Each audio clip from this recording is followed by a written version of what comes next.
Nifty 20,793 पे जा सकता है। हो सकता है 6 महीने बाद, 1 साल बाद जब मार्केट बाउंस करेगी, रिबाउंड करेगी, तो आपको बहुत ही अच्छे रिटर्न्स मिलेंगे। वॉरेन बफेट जी कहते हैं कि एक छोटे इन्वेस्टर को। नमस्ते दोस्तों, मैं प्रवीण मलिक अपने इस YouTube चैनल पर आपका स्वागत करता हूं। आज के इस वीडियो में मैं आपको बताऊंगा कि सबसे अच्छा म्यूचुअल फंड्स कैसे सिलेक्ट कर सकते हैं। अब आप बोलेंगे इस टॉपिक पे तो बात करने की कोई ज़रूरत ही नहीं है, मार्केट तो नीचे गिरी हुई है और नीचे ही जा रही है, तो इस समय तो म्यूचुअल फंड्स में इन्वेस्ट करना ही नहीं चाहिए। लेकिन ऐसी बात नहीं है। जब मार्केट नीचे गिरी हो या नीचे जा रही हो, वो सबसे अच्छा समय होता है म्यूचुअल फंड्स में इन्वेस्ट करने का। तो अब आप बोलेंगे कि अभी मार्केट और नीचे जा सकती है, तो हम बॉटम पे ही म्यूचुअल फंड में इन्वेस्ट करेंगे, बॉटम ही पकड़ेंगे। तो मैं आपको ये बोलूँगा कि बॉटम तो पकड़ा नहीं जा सकता, किसी को भी नहीं पता कि बॉटम कहाँ पे है और कब आएगा। तो इसके लिए वैसे मैंने एक वीडियो बनाया हुआ है, चलिए मैं आपको अपने YouTube चैनल पर ले चलता हूँ। मेरे YouTube चैनल पर जाएंगे और वीडियोज़ वाले सेक्शन में जाएंगे तो आपको यहाँ पे ये वीडियो दिखाई देगा, अर्जेंट वार्निंग निफ्टी टारगेट। इस वीडियो में मैंने निफ्टी का एनालिसिस किया हुआ है और एनालाइज करके मैंने फोरकास्ट किया है कि निफ्टी 20,793 पे जा सकता है। तो इसका ये मतलब है कि आप 20,793 पे जाके ही म्यूचुअल फंड में इन्वेस्ट करेंगे? नहीं। अगर आपको स्टॉक्स में इन्वेस्ट करना है, स्विंग ट्रेडिंग करनी है, तो उसके लिए ये लेवल है। लेकिन अगर आपको एक लंबी अवधि के लिए इन्वेस्टमेंट करनी है, तो आपको बिना सोचे समझे जब मार्केट 17-18% नीचे गिर चुकी है तो इन्वेस्ट कर देना शुरू कर देना चाहिए, अगर अभी तक आपने नहीं किया है तो। और अगर कर दिया है तो बहुत ही अच्छी बात है। हो सकता है मार्केट और थोड़ा नीचे चले जाए, 4-5% और नीचे चले जाए, कोई बात नहीं। जब वो और नीचे जाएगी तो आप और इन्वेस्ट करिए। लेकिन ये सबसे अच्छा टाइम है इन्वेस्ट करने का। हो सकता है 6 महीने बाद, 1 साल बाद जब मार्केट बाउंस करेगी, रिबाउंड करेगी, तो आपको बहुत ही अच्छे रिटर्न्स मिलेंगे। तो देख लेते हैं कि सबसे अच्छा म्यूचुअल फंड कैसे सिलेक्ट करें, कैसे आइडेंटिफाई करें, कौन से म्यूचुअल फंड में इन्वेस्ट करें। तो इसके लिए हम लैपटॉप पे वापस चलते हैं और यहाँ पे मैंने एक गूगल सर्च करी है, म्यूचुअल फंड्स परफॉर्मेंस ट्रैकर। तो अगर आप ये गूगल सर्च करेंगे तो आपको ये मनी कंट्रोल की वेबसाइट मिल जाएगी। तो चलिए इसको खोल लेते हैं। तो यहाँ पे मनी कंट्रोल ने अलग अलग तरीके के म्यूचुअल फंड्स की ट्रैकिंग करी हुई है, परफॉर्मेंस ट्रैकिंग करी हुई है।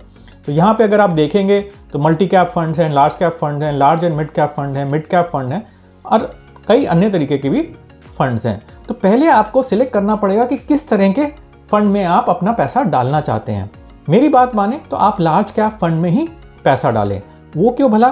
क्योंकि जब मार्केट गिरी होती है तो सबसे पहले लार्ज कैप्स ही रिबाउंड करते हैं, उसके बाद मिड कैप या स्मॉल कैप रिबाउंड करते हैं। तो सबसे अच्छा रिटर्न शुरू में लार्ज कैप्स ही देते हैं। तो आप लार्ज कैप्स में इन्वेस्ट करिए। तो लार्ज कैप में इन्वेस्ट करने के लिए यहाँ पे कई सारे म्यूचुअल फंड्स हैं। अब इसमें से कौन सा सिलेक्ट करें? तो इसमें इन्वेस्ट करने का सबसे आसान तरीका ये है कि आप पता करें कि सबसे अच्छी हिस्टोरिक रिटर्न्स किस फंड की है। तो यहाँ पे इन्होंने हिस्टोरिक रिटर्न्स दी हुई हैं, पिछले 1 सप्ताह की, 1 महीने की, 3 महीने की और करते करते 10 साल की भी हिस्टोरिक रिटर्न्स दी हुई हैं। तो आप 10 साल पे जाइए, क्योंकि आप एक लंबी अवधि के लिए निवेश करना चाहते हैं। तो 10 साल पे आप सॉर्ट कर लीजिए और इसको रिवर्स सॉर्ट कर लीजिए। तो रिवर्स सॉर्ट करेंगे तो आपको पता लग जाएगा कि सबसे अधिक किस म्यूचुअल फंड ने रिटर्न दी है, उसके बाद सेकंड नंबर पे कौन सा है, थर्ड नंबर पे कौन सा है। और कुछ म्यूचुअल फंड्स ऐसे भी मिलेंगे जो 10 साल पहले एग्जिस्ट ही नहीं करते थे, जैसे कि ये वाले म्यूचुअल फंड्स हैं। यहाँ पे आपको कोई डेटा नहीं दिखाई देगा। तो ऐसे म्यूचुअल फंड्स को तो इग्नोर कर दीजिए। वो क्यों?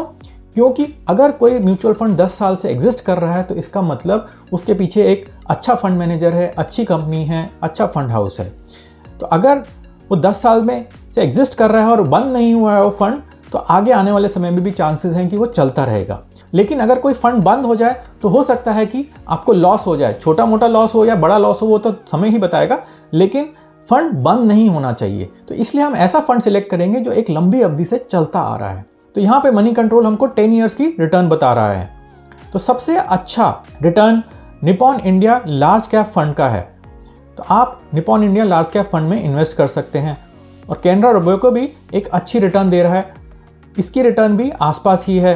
और उसके बाद ICICI प्रूडेंशियल भी एक अच्छी रिटर्न दे रहा है, इसकी रिटर्न भी आसपास ही है। तो आप ऐसे टॉप के 2 या 3 फंड्स देख सकते हैं। आप एक चीज़ और कर सकते हैं कि आप AUM को भी देख सकते हैं। तो AUM बहुत ज़्यादा नहीं होना चाहिए। अगर बहुत ज़्यादा होता है तो क्या होता है कि फंड मैनेजर को मुश्किल आ जाती है, कठिनाई आती है कि इतने बड़े फंड को कैसे मैनेज किया जाए, और उसके बाद उसकी रिटर्न्स कम हो जाती हैं। तो इसीलिए अगर मैं यहाँ देखूँ तो ICICI का AUM बहुत ही ज़्यादा है, बहुत ही अधिक है, तो आप इसको इग्नोर कर सकते हैं। निप्पॉन और कैनरा को देख सकते हैं, मिरे को भी देख सकते हैं, मिरे का भी ठीक ठाक रिटर्न है और AUM इतना ज़्यादा नहीं है। तो आप ऐसे 2 या 3 फंड्स ले सकते हैं और उनमें इन्वेस्ट कर सकते हैं। चलिए, ये तो रही बात कि बेस्ट म्यूचुअल फंड कैसे ढूंढा जाए। तो ये तो मैंने आपको बता दिया कि कैसे ढूंढा जाए, लेकिन इससे भी बढ़िया एक म्यूचुअल फंड है। आप बने रहिए, मैं आपको बताता हूं कि इससे बढ़िया म्यूचुअल फंड आप कैसे ढूंढ सकते हैं और उसमें कैसे इन्वेस्ट कर सकते हैं। और आपको ये जान के आश्चर्य होगा कि वो एक ऐसा म्यूचुअल फंड है जिसमें रिस्क बहुत ही कम है। इन म्यूचुअल फंड से कम रिस्क है। वो कैसे, चलिए देखते हैं। एक और गूगल सर्च मैंने करी हुई है, यहाँ पे मैंने लिखा हुआ है mutual funds underperforming their benchmark. तो यहाँ पे कई आर्टिकल आए हुए हैं, चलिए इनको खोल लेते हैं और फिर इनको पढ़ते हैं। तो मैंने ये 2 आर्टिकल खोल दिए हैं, एक मनी कंट्रोल का, एक इकोनॉमिक टाइम्स का। चलिए इन्हीं को देख लेते हैं। तो यहाँ पे मनी कंट्रोल बोल रहा है कि over 73% active mid cap small cap funds fail to beat benchmark in 2023 despite market rally. इसका क्या मतलब है कि 73% फंड्स, मतलब एक बहुत बड़ा नंबर, जो मार्केट को आउट परफॉर्म नहीं कर पाए, अंडर परफॉर्म ही किया, अपने इंडेक्स को ही अंडर परफॉर्म किया। तो केवल 27% फंड्स ने मार्केट को आउट परफॉर्म किया, इंडेक्स को आउट परफॉर्म किया। चलिए इकोनॉमिक टाइम्स का आर्टिकल भी देख लेते हैं, ये क्या बोल रहे हैं। तो ये बोल रहे हैं 63% equity mutual funds fail to beat the benchmark in 3 years. तो पिछले 3 साल में 63% फंड्स ने इंडेक्स को अंडर परफॉर्म किया है। तो ये सब तरह के फंड्स हैं, स्मॉल कैप भी हैं, लार्ज कैप भी हैं, मिड कैप भी हैं, सबको मिला के इन्होंने स्टडी करी हुई है। तो अब आप बोलेंगे कि मैं वो वाला फंड लूंगा जो मार्केट को आउट परफॉर्म करेगा। अब आपको क्या पता कि कौन सा फंड मार्केट को आउट परफॉर्म करेगा और कौन सा अंडर परफॉर्म करेगा। अगर तो प्रोबेबिलिटी होती, संभावना होती 50-50 की, तो भी मैं मान लेता कि हाँ एक अच्छा चांस है। लेकिन हम तो यहाँ पे बात कर रहे हैं 63% की और 73% की। तो अब हमको कैसे पता लगे कि कौन सा म्यूचुअल फंड अंडर परफॉर्म करेगा और कौन सा आउट परफॉर्म करेगा। तो इससे बेहतर तो यही है ना कि हम बेंचमार्क में ही इन्वेस्ट कर दें, इंडेक्स में ही इन्वेस्ट कर दें। तो चलिए उसकी बात कर लेते हैं। तो उसकी बात करने के लिए मैं आपको अपनी वेबसाइट पे ले चलता हूँ। तो ये मेरी वेबसाइट है nivesh.academy। यहाँ पे अगर आप होम पेज पे जाएंगे तो कोर्सेज वाला एक सेक्शन है। तो कोर्सेज वाले मेन्यू में आप ये पहला आइटम है उसको सिलेक्ट कर सकते हैं, इंडेक्स फंड्स डीमिस्टिफाइड। तो इस कोर्स में मैंने पूरी स्ट्रैटेजी बताई हुई है कि इंडेक्स फंड्स में क्यों इन्वेस्ट करना चाहिए और कैसे करना चाहिए, और इसमें रिस्क कम क्यों है और रिटर्न्स ज़्यादा क्यों हैं। ये मैंने सारी चीज़ें इस कोर्स में बताई हुई है। और आपको क्या पता है, वॉरेन बफेट जी कहते हैं कि एक छोटे इन्वेस्टर को इंडेक्स फंड्स में इन्वेस्ट करना चाहिए, म्यूचुअल फंड्स में नहीं करना चाहिए। तो चलिए पढ़ लेते हैं कि वॉरेन बफेट जी क्या कहते हैं। Both large and small investors should stick to low cost index funds. तो इसका तात्पर्य यह है कि आप इंडेक्स फंड में इन्वेस्ट करिए। इंडेक्स फंड्स म्यूचुअल फंड्स को आउट परफॉर्म तो करेंगे ही करेंगे और रिस्क भी इनमें कम है। और वॉरेन बफेट जी का भी यही ओपिनियन है। तो अगर आप इस कोर्स को लेना चाहते हैं तो आप एक डेमो कोर्स ले सकते हैं।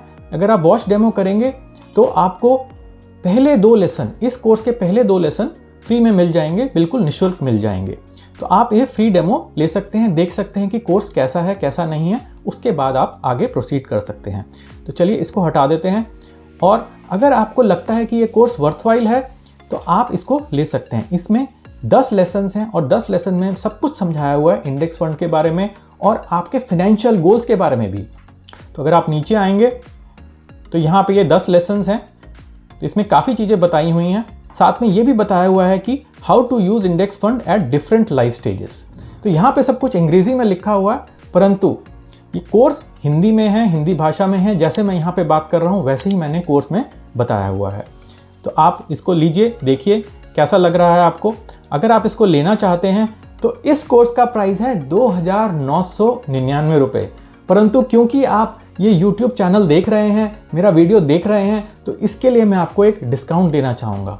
अगर आप एक कूपन कोड लगाएंगे YT50 तो ये कोर्स का प्राइस आधा रह जाएगा। चलिए देख लेते हैं।